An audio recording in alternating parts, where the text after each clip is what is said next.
राम राम मंडळी. आमच्या लय भारी रेसिपी मध्ये तुमचं लय भारी स्वागत आहे. अगं ऐकतेस का? हा घे पालक. या बया धनी, अहो पालक कशाला आणल्यासा? अगं पालक पौष्टिक असतो. त्याच्यामध्ये आयर्नचं प्रमाण खूप जास्त प्रमाणात असतं, त्याच्याने रक्त वाढतं. पैजे धनी, पर पालक म्हटलं की खायला नकोच वाटतं बघा. हो, हा प्रॉब्लेम सगळ्यांचाच आहे. चांगल्या गोष्टी कधी कुणाला आवडतात का? काय मग मंडळी, तुमच्याकडे बी असंच आहे का? पालक म्हटलं की सगळी नाटकं मुरडतात. लहान मुलं तरी खायला नकोच म्हणतात बघा. म्हणून मी घेऊन आली आहे खमंग चटपटीत असे पालक आलू पराठे. अगं तुला पालक पराठे म्हणायचंय का? नाही जी धनी, पालक आलू पराठे.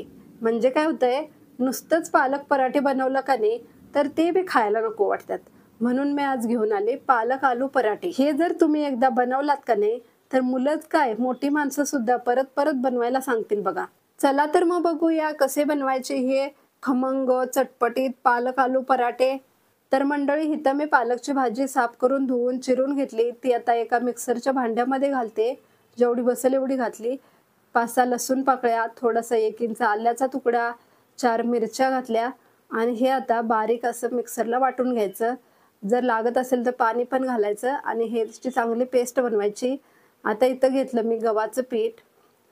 अगदी 5-6 चपात्या होतील इतकं गव्हाचं पीठ घेतलंय. त्याच्यामध्ये चवीनुसार मीठ घालायचं. जरासा ओवा घातला, अर्धा चमचा.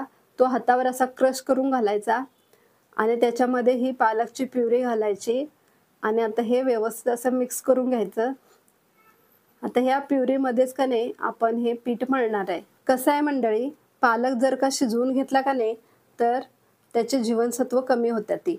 म्हणून ही पालकची कच्चीच भाजी मी मिक्सरला बारीक करून घेतली आणि ती ह्या पिठामध्ये घालून आता हे व्यवस्थित असं मळून घेणार. लागलं तर मिक्सरच्या भांड्यामध्ये पाणी घालून त्याच पाण्यामध्ये मी हे पीठ मळणार आहे. तर ह्याच्याने आपल्याला पालकचे पूर्ण जीवनसत्वसुद्धा मिळतील आणि चटपटीत अशी छान आपली रेसिपीसुद्धा बनेल. मग हाय का नाही लय भारी? तर अशाच पद्धतीनं मी हे सगळं पीठ मळून घेते. आता थोडंसं तेलाचा हात लावायचा, म्हणजे तेल घालायचं थोडंसं आणि परत हे मळून घ्यायचं. तर बरं का मंडळी, जोपर्यंत हे पीठ असं सॉफ्ट होत नाही तोपर्यंत हे चांगलं मळून घ्यायचं. असंच नुसतं घट्ट झालं म्हणून जर तुम्ही ठेवलात तर आपले पराठे अशा मऊसूत लुसलुशीत नाही बनणार. त्यासाठी हे पीठ चांगलं मळून घेतलं पाहिजे. ह्या पिठाला आपल्याला तेल लावून मळूनच ह्याला सॉफ्ट बनवायचं आहे. तरच आपले पराठे असे मऊसूत लुसलुशीत बनतील. तर त्यासाठी मी हे पीठ चांगलं मळून घेते बघा. अगदी मऊसूत असं पीठ मळून घ्यायचं आणि ह्याला 10 मिनिटासाठी असं झाकून ठेवायचं. हे पीठ चांगलं भिजतंय तोपर्यंत आपण स्टफिंगची तयारी करूया. तर त्यासाठी घेतले मी इथं 2 बटाटे घेतले. त्याला उकडून साल काढून टकले करून घेतलं. आता ह्याला मॅशरने असं मॅश करून घ्यायचं. त्याचे असे गुठळे गुठळे नाही राहिले पाहिजे म्हणून चांगलं व्यवस्थित असं मॅश करून घ्यायचं. आणि बटाटे का नाही थंड झाल्यावरच मॅश करायचे, म्हणजे ते घट्ट असे बनतात. नाहीतर गरम गरम बटाटा मॅश केला तर तो पातळ बनतो. तर त्याच्यामध्ये घातला एक बारीक चिरलेला कांदा, बारीक चिरलेली कोथिंबीर, बारीक चिरलेला पुदिना घातला, 1 चमचा आलं लसूण आणि हिरवी मिरचीची पेस्ट घातली. त्यानंतर कलरसाठी 1/2 चमचा लाल तिखट घातलं, अर्धा चमचा जिरेपूड घातली, 1 चमचा धनेपूड घातली, 1/2 चमचा गरम मसाला घातला, 1/2 चमचा हळद घातली. हवं तर तुम्ही चाट मसाला पण घालू शकता. त्यानंतर अर्धा चमचा ओवा हातावर क्रश करून घातला. चवीनुसार मीठ घालायचं आणि आता हे व्यवस्थित असं मिक्स करून याचा गोळा बनवायचा. स्टफिंग आपलं आता तयार आहे. आता आपली कणिक कशी झाली आहे बघूया.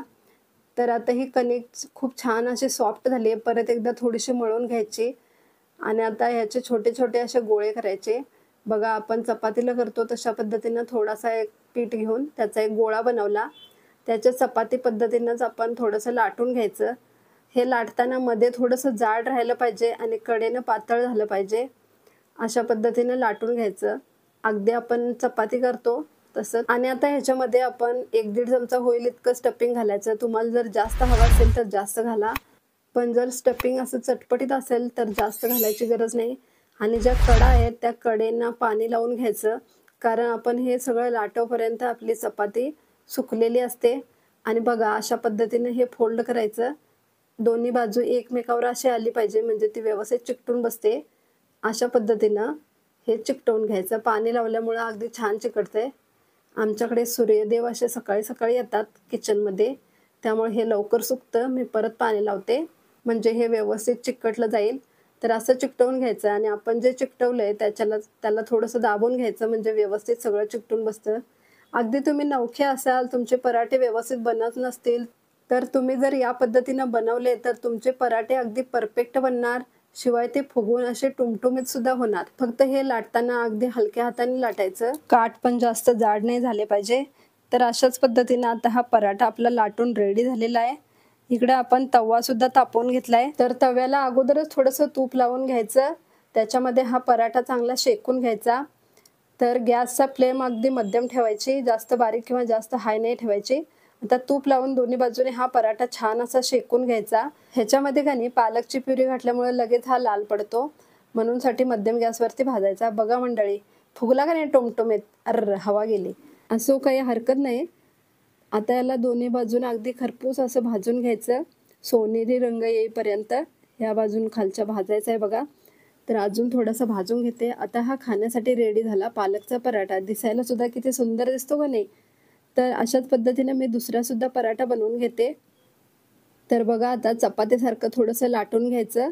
अगदी याला कडेनं जास्त लाटायचं, मध्ये थोडंसं जाड ठेवायचं, म्हणजे पराठ्याचे दोन्ही बाजू अगदी सेम बनते.